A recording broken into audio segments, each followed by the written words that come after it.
The milk paint is now dry. Just to do a double check, because we did add quite a bit of extra milk paint into these areas, put your hand on the surface. If it is cool to touch, you know that it is still drying.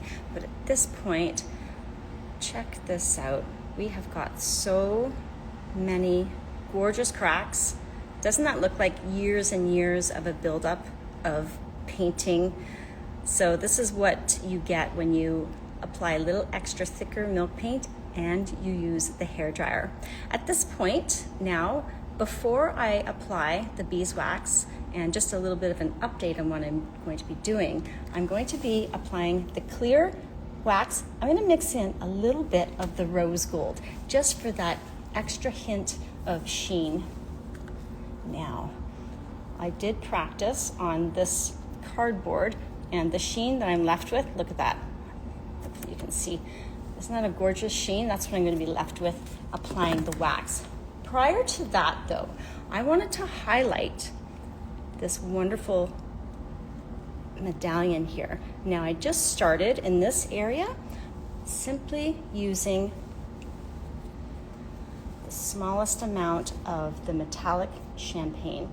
So this is one of the metallics from the Fusion Mineral Paint collection, and I'm not using a lot. I'm simply using like a dot of paint. So grab your brush, just hit it a little bit, offload the excess, and the milk paint will not resist this at all. Let me just show you in this particular area. You need just the slightest amount, just simply tap it onto the surface, and the milk paint absorbs that really easily. I'm not going with a strong color, so I want this to be quite subtle, but look at that. If you have any questions regarding this particular point in the project, I've spent about 2 hours on this so far. We did the steel blue coat over top of the Fusion Mineral Paint, and then we came along with bouquet, and then a bit of a wash of just ever so slightly lighter bouquet. And that gives us the variegated colors, as you can see here. So now we are going to be sealing the project. I'm not going to be doing too much distressing. I've got a fine sandpaper block as well as a 150.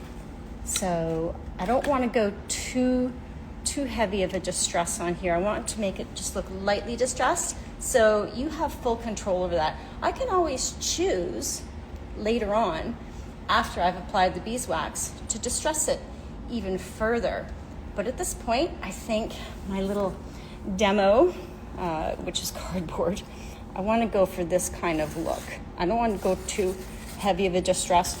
Over here is even heavier, plus the antiquing wax. And at this point, I can change my mind. I can go further and do this later, but right now I'm going to go for a nice light distressing, and I'm also going to introduce the rose gold to give me that gorgeous sheen. So stay tuned to the project. If you have any questions, pop them down. Be happy to answer them, and have yourself a wonderful day.